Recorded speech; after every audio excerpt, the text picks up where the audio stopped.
Seattle. Hi, nice to meet Nice to see you. Hi, Nice nice to see you. Did you swap any clothes with Saoirse today? No, Just I out didn't. of curiosity? I didn't. She's wearing a leather a really cool thing. ensemble. Though. Yeah, like Okay. a green, really cool green thing. Okay, good to know. How much Not very rehearsal? descriptive. Sorry. How much rehearsal did it take to make it look that organic? Well, we did have a couple of weeks of rehearsal, but I have to say, I feel like rehearsal was about. I mean, a lot of the girl scenes, it was about getting them all up to speed and getting all the overlaps correct. But it was also just about getting everybody to feel safe with each other, and particularly the scenes with Laurie and Joe, Timothée and Saoirse. I as soon as they started rehearsing them, I was like, okay, stop. That's very good. I want to watch this movie. I do remember I left the rehearsal with you guys. No, it was like, stop. And I walked out, and I was like, Amy, it's a movie. I want to see it. I would give my money. I would save my money, and I would go from babysitting, and I'd say, can you drive me back to the domes? You know, in Sacramento, there were dome movie theaters, you know? Do you know what I'm talking about? Cinerama in Seattle, but there's certain places you want to go see the movie, for sure. I liked the domes. Yeah. Anyway. So you are in this cast and being directed by a group of whip-smart, empowered women. How much did they enjoy tormenting you on a scale of 1 to 10? Well, it depends on the day and depends on the person. And depends how many if they were in group or in singular form. But no, it wasn't. Torment would be too strong a word. But there was a great deal of bantering, and it's the good thing about being around people your age in any medium, but especially when you're on something as self-serious as a film set as it has to be. If everyone's doing their job, but then have kids you can crack jokes with. I got a picture of Florence and Eliza and Saoirse that I haven't shown them yet, but it's like the three of them eating, and it's a good picture. Yeah. I don't know if they'll let me put it out there, but yeah. I mean, I feel like being. I mean, it was such a multi-generational cast of brilliance between,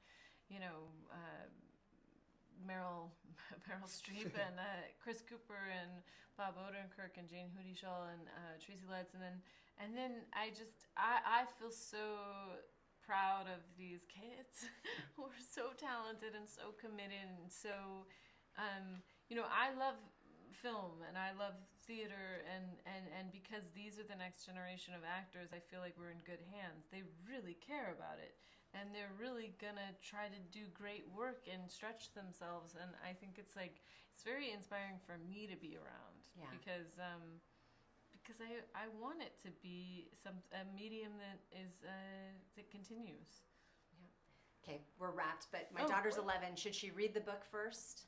Yeah, why not? I mean, no, she doesn't need to read the book first, but she'd love the book. Also, because the chapters are short, it's an easy thing to do, just like a chapter a night, and it just can be your friend for the months that you're reading it. Yeah. This movie did the impossible for me, which was made me not hate Amy. Yay! After 40 years of not loving Amy, so congratulations. She finally had a little moment She does. to express herself, which is all thanks to Greta. Yeah. There is so much beautiful language in this movie, which of course so much of it comes from the book, but I feel like we should bring back the word capital. Why don't we use that? It's such a good word. That is capital. And another thing she says, I don't think we say it in the film, is Christopher Columbus, right? Oh, yeah. Yes. Christopher Columbus. She does. Yeah. Christopher Columbus, yeah. What scene is that in? I don't know, I can't remember. Isn't it the Christmas Day? Is it? And chit. It was very difficult for us. I call her an affected little chit. And I had to go and re-loop it afterwards because it sounded like another word. Right. Don't worry, we'll bleep it. Chit. Chit. Yeah, capital is a great word. The other thing that I love is a scene that you're in, because I read this book countless times when I was a kid, like I think most of us have, but kind of glossed over the part where Marmee says, I'm angry every day. Mm-hmm. And you really gave it gravity in this film. What are you guys every day? If you were to define... Restless, I think. Yeah, I'm restless. And fidgety. I want to always do stuff. Yeah. Anxious, yeah. Anxious.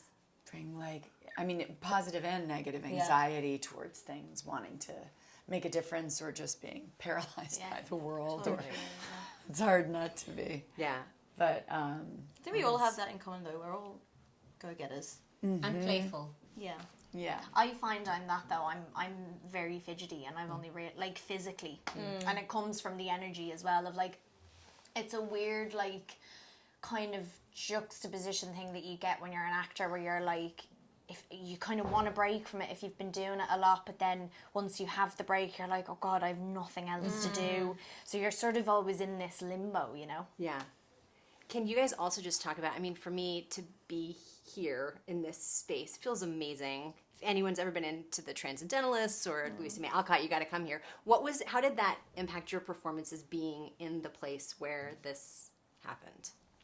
Completely. Massively, Oh, yeah. Yeah. It made it. It was just a reminder that these people were real, I think. That even though we were technically playing like fictionalized versions of people, they did exist and they lived here. And like they, you know, when we started, for me, like to learn that like Louisa would go on a sprint every single morning through the woods, and she would go all around here. Like, we don't know if it was in her dress or whatever, but like, I don't know, it was just another thing that you got to think about and go, oh, I can bring this to my character, you know? I love that she ran. I know, she So properly fascinating. ran, yeah. And as opposed to thinking historically that people in different pockets of the country were trying to be revolutionary, then you come here and you realize it's a neighborhood. Yeah. And Margaret Fuller, Marmee worked with, and Louisa would go for walks on Walden Pond with Thoreau, and Emerson was truly like, much like grandfather, really, like the man next door who was caring for them Yeah, they're not when the just- father was away. Not just larger than life historical figures, they were real people, and to even go to the, you know, Louisa May Alcott's grave and to see her family there too was incredible. And actually, Louisa May Alcott's grave has like a huge pile of pens surrounding it, pens and pencils, which I thought was really beautiful. So a lot of people go and visit it when they come here.